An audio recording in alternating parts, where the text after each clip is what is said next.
y'all, welcome back to my channel. If you don't know me, my name is Katie and I make stuff vegan. Okay, so boom. I'm super excited about today's recipe. I mean, I'm always excited. But this recipe today brought me a lot of nostalgia. I was first introduced to pupusas in high school by my friend at the time. She was dating a Salvadorian. And you know, she was like, "Do you want to go get pupusas?" And I was like, "Girl, what's a pupusa?" And she's like, "It's like a sope, but like not." And I was like, "What's a sope?"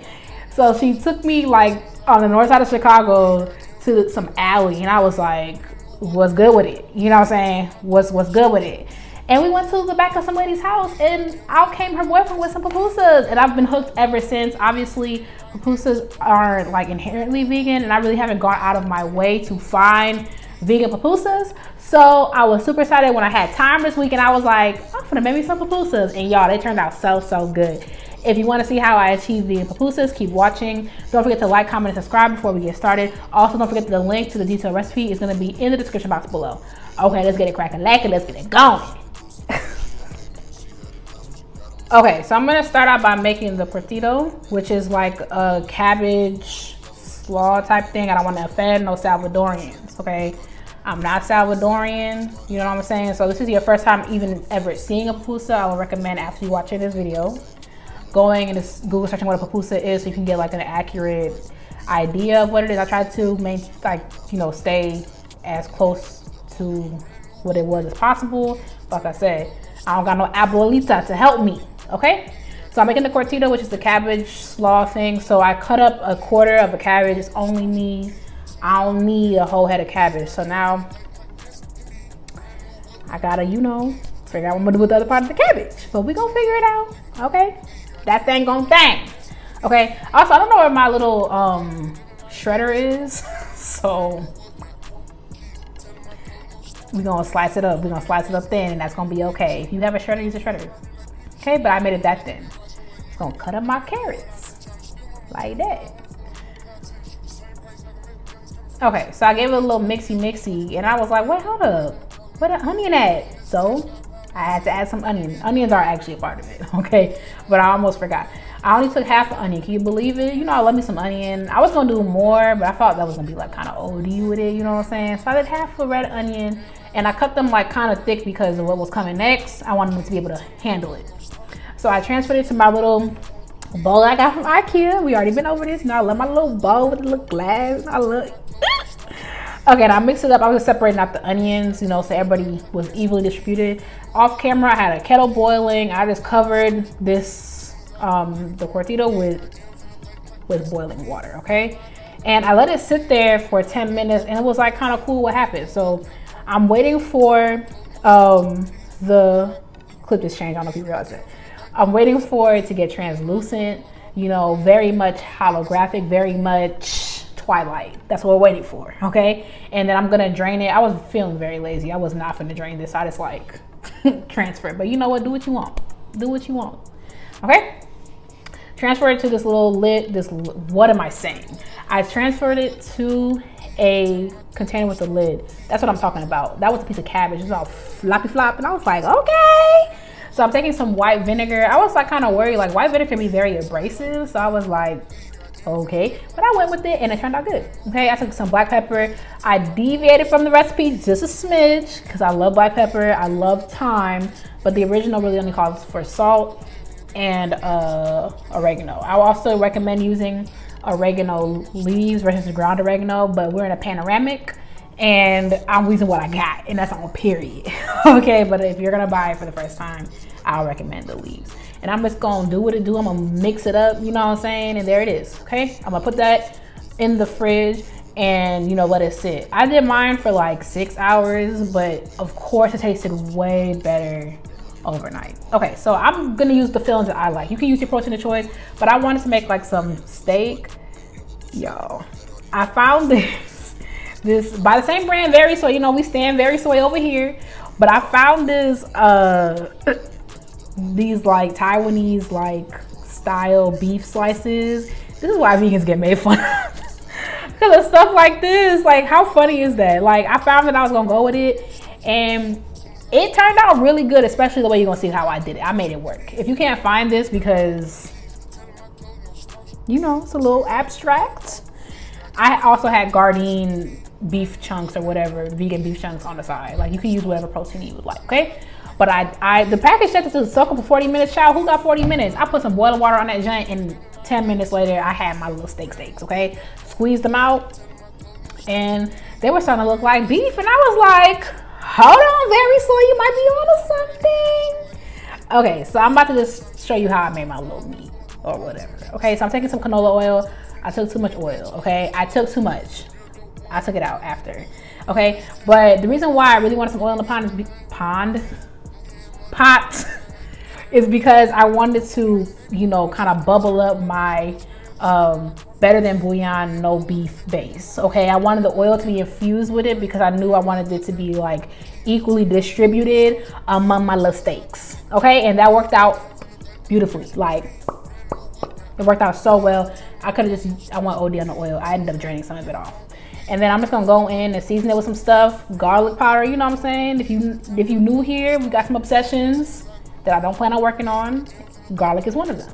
Okay, garlic and black pepper, and I just seared it up until it got all crispy and stuff. Okay, that was it.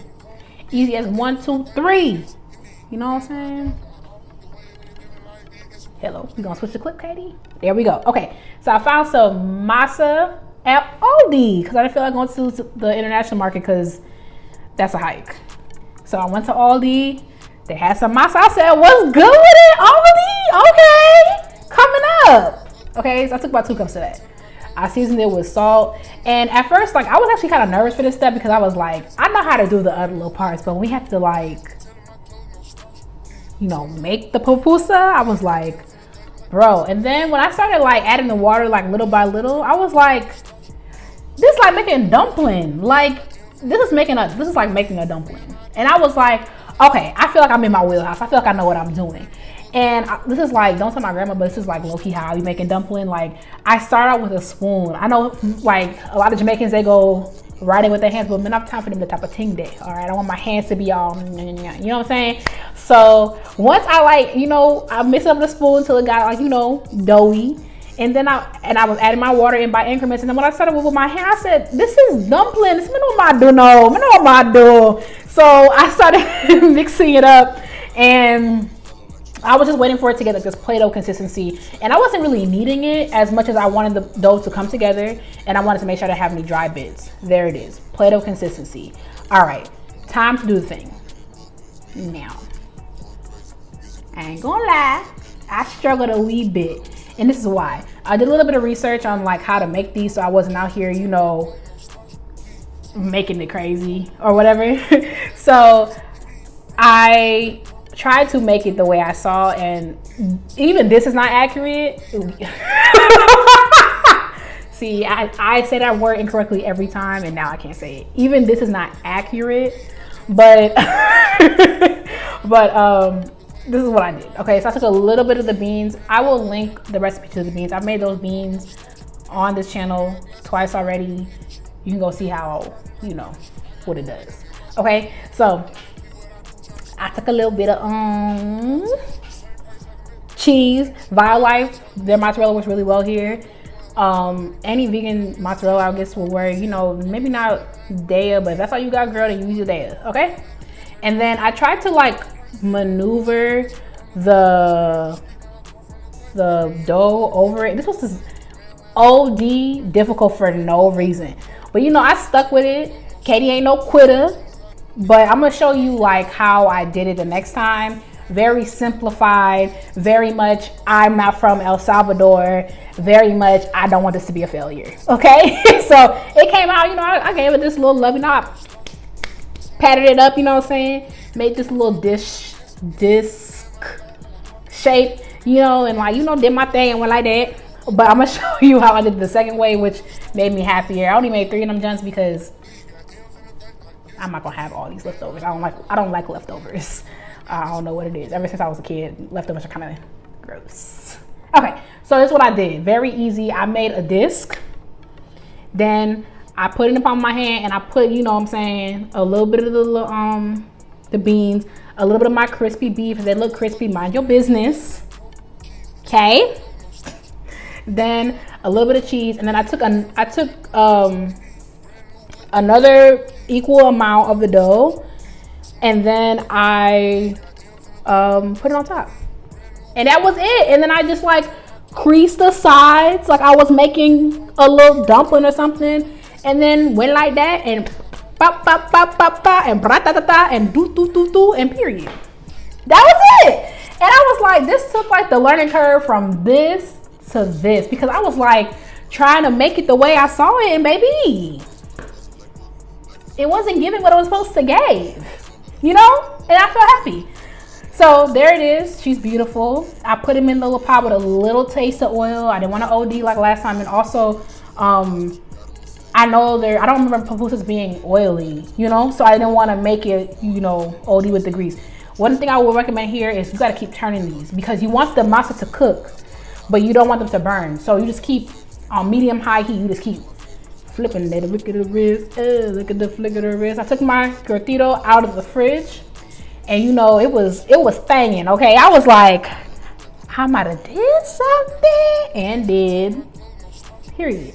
And I put it on top. And you know what's crazy? We are so much more alike than we think, because Jamaicans, like when they make escovitch fish, they will put something very similar, like the cabbage and vinegar thing on top of the fish. I was like, y'all, look at the inside. Look at the inside. Look at the inside. Y'all, it was so good. Like, I ain't even capping. I'm not even capping. And let me set the scene for you, right? So I put my little pupusa. I had like 2 of them, you know what I'm saying? I put my little pupusa, and I took the cortito, I had it on top, and I put some avocado and like some sliced tomato and a little bit of vegan sour cream. I was like, Katie, share it with the masses. And did. Let me know if you try it. Don't forget to like, comment, and subscribe so you never miss any of my videos. Also, check out my other videos while you're here. Don't forget the link to the detailed recipe will be in the description box below. Thank you so much for watching, and I will catch you in the next one. Bye, y'all.